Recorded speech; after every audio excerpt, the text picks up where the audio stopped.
What important details are missing from the Mueller report? And how are the Hillary Clinton email scandal and the Mueller investigation connected? This is American Thought Leaders, and I'm Yanya Kelly. Today we sit down with Tom Fitton, president of Judicial Watch, who uses FOIA, or Freedom of Information Act, requests, as well as litigation, to expose government corruption.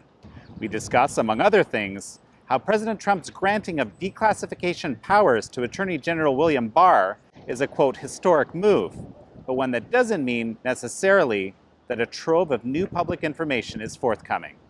Tom Fitton, wonderful to have you back on American Thought Leaders. It's good to be with you. So let's jump right into it. The Attorney General Barr has been given, broad declassification powers by the president. Why is this needed? What's your take on this? Well, it's an historic move by the president that could lead to significant accountability both for the American people, and it could accelerate the internal Justice Department investigations of the targeting, the illicit targeting of candidate Trump and other Americans, and obviously even the President of the United States. It's pretty clear that Attorney General Barr got into office, saw there was something up, began investigating, and ran into internal roadblocks within the administration from other agencies in getting access to the information that could explain the Spygate targeting. So he sought this approval, I would suggest, from President Trump to overcome the roadblocks he's getting from the deep state and some of even his colleagues in the cabinet in terms of getting these documents out about the targeting of President Trump. When you think about the spy operation against President Trump's campaign advisor at the time, George Papadopoulos, that had Stephen Halper and some other unnamed government operator go. You had the FBI involved. You had the Justice Department involved. Halper was paid with Pentagon money, so he was a contractor for the Pentagon. And obviously any overseas operation would need the approval of the State Department.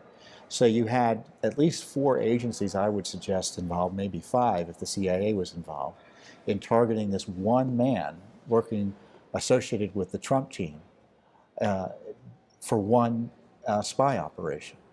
So if you're trying to get a feel for what went on, the Attorney General has to get all this information from all these different agencies, and I'm sure he's been running into roadblocks.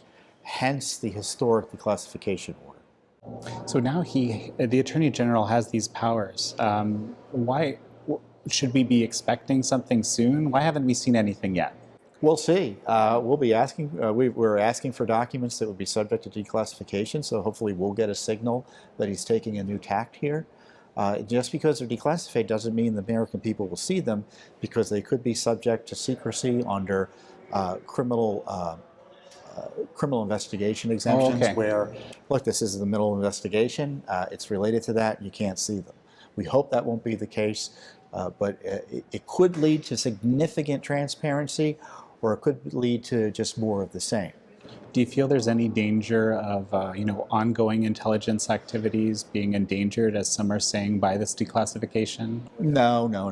Look, I've been doing this for 20 years. Okay. And in my experience, classification fights on politically sensitive matters like this have nothing to do with national security or protecting sources, methods, or lives. It's about protecting the corruption of the agencies who don't want you to see what they were really up to, and they use the classification excuse as a way to protect themselves from accountability and having to explain their misconduct. So, in Judicial Watch yourself, you've been encountering some, roadblocks or slowdowns with your Freedom of Information Act requests with the existing agencies. Can you talk a little bit about that and maybe how that's connected with declassification? Well, in the State Department, we asked for the unmasking request of Obama official Samantha Power, the UN ambassador who allegedly made hundreds of requests that were unusual, where American citizens' identities were disclosed to her, arguably improperly, Americans who were caught up in this intelligence gathering overseas. And the response back from the State Department, we can't even tell you one way or another whether such requests were made, because to do so would harm national security. So they can't even confirm or deny, and that's all because of the classified nature of any such request. They can't even confirm it one way or another. If there's a declassification move, maybe we can start getting answers there.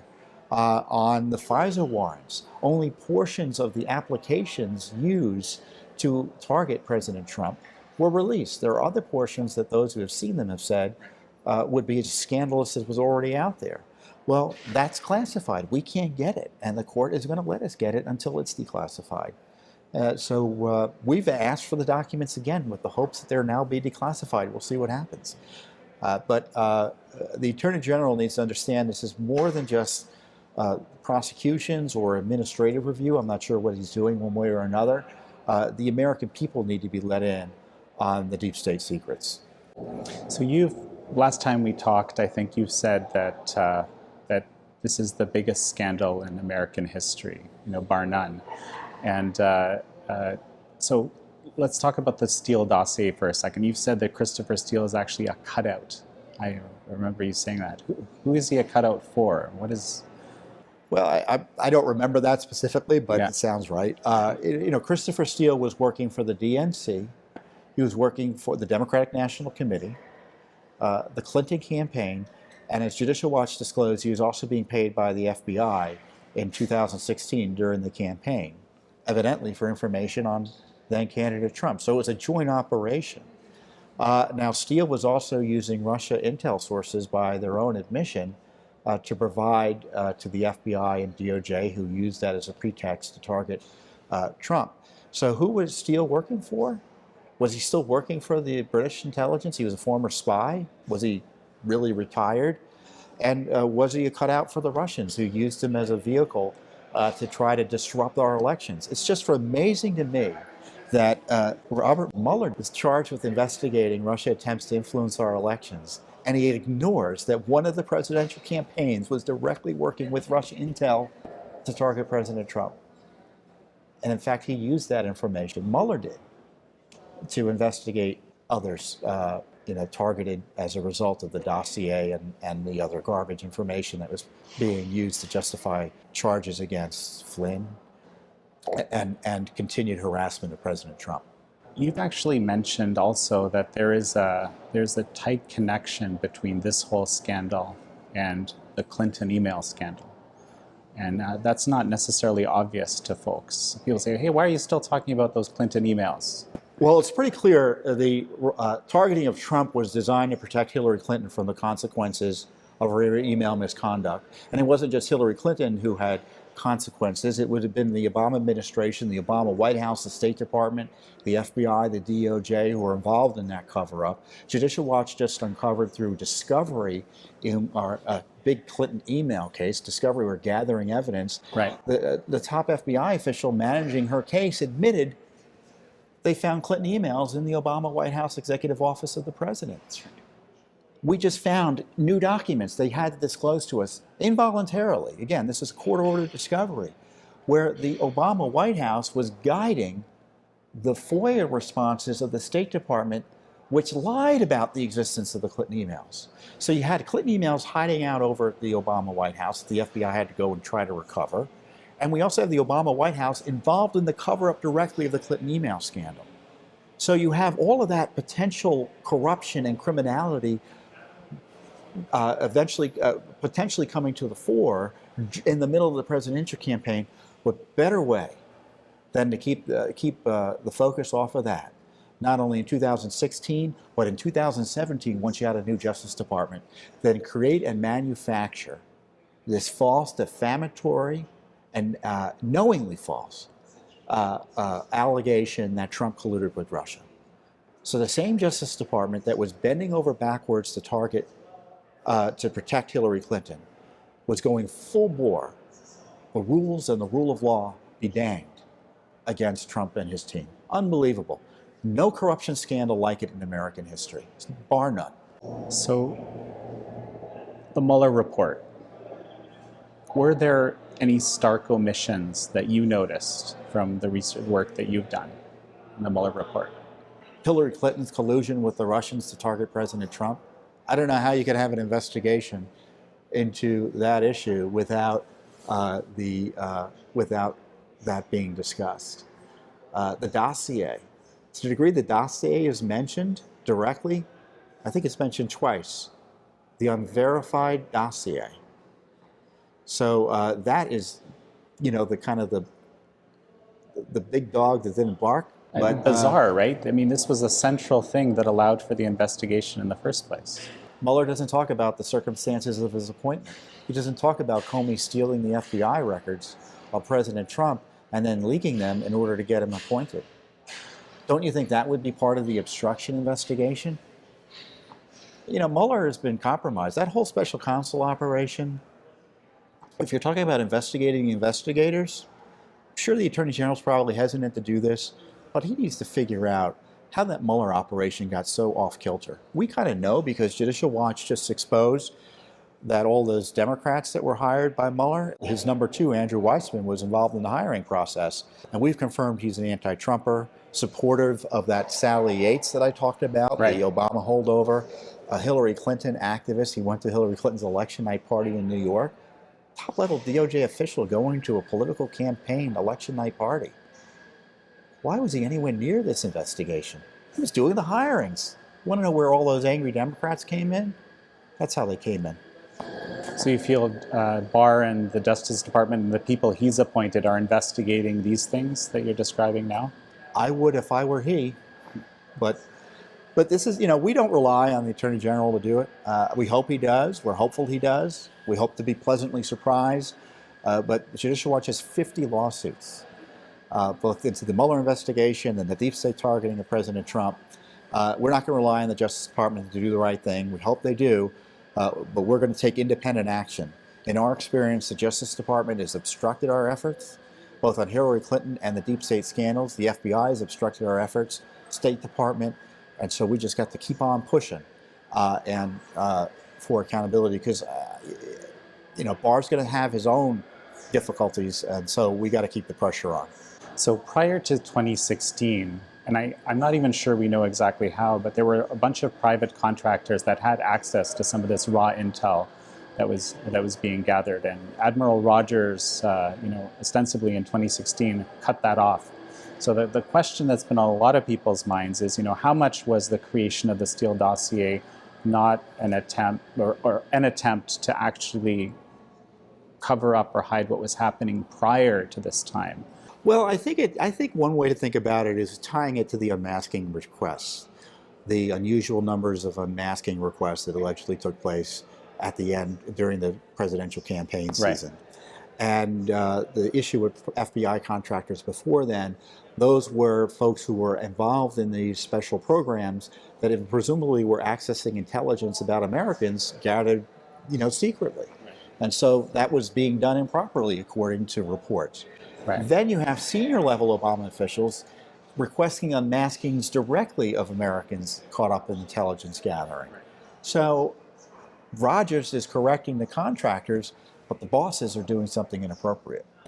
So what do you make of all these, what was described as endless investigations? Mueller report, no collusion, the Attorney General found no obstruction, but hey, there's a whole bunch of investigations that still need to be done. What do you make of it? That's about harassing the president, trying to remove him from office, trying to jail people around him.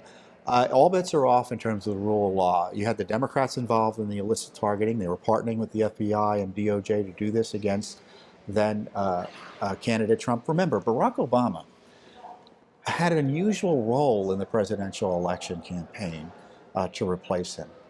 You'd have to go back 100 years to see an incumbent president participate in an election campaign the way Barack Obama did on behalf of Hillary Clinton. He was not a disinterested party. He was much a political operative, guiding the spying.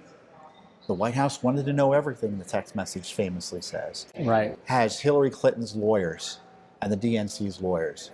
And remember, before, just the day or two before, James Comey went and ambushed a then candidate or President-elect Trump with that dossier. They had a meeting about it with Barack Obama in the Oval Office. Comey did. Joe Biden was there. Susan Rice was there. Other top people were there. Obama's intimately involved in this. You must presume he's intimately involved if he's doing his job with this unprecedented spying on Trump world. Tom, we're going to finish up fairly shortly. I wanted to find out, you have a number of these Freedom of Information Act lawsuits going on. You mentioned one of them. What else is on the table? Is there any news in any of these? Well, we're always having to file new Freedom of Information Act lawsuits. The corruption continues and the cover-up continues in these agencies. And I appreciate the President's declassification order. We should recognize that's the tip of the iceberg, because there are other secrecy moves, illicit in my view, by the agencies that are still going to be used to cover all of this up. For instance, the FBI, and the President retweeted my concerns about this recently, the FBI is refusing to search their text messages under FOIA of people like Andrew McCabe, Peter Strzok, and Lisa Page. So you've got the FBI in cover-up mode for the very people who corrupted the top levels of the FBI, both in the Clinton email and Russia investigations. Christopher Wray he may not be the problem in terms of FBI corruption, but he certainly isn't the solution. He needs to step up. So what is the rationale behind not, clearly I think by any standard They think text messages are Post-it notes, the equivalent of Post-it notes, and shouldn't have to be searched. The Peter Strzok, Lisa Page text messages show that's obviously a lie.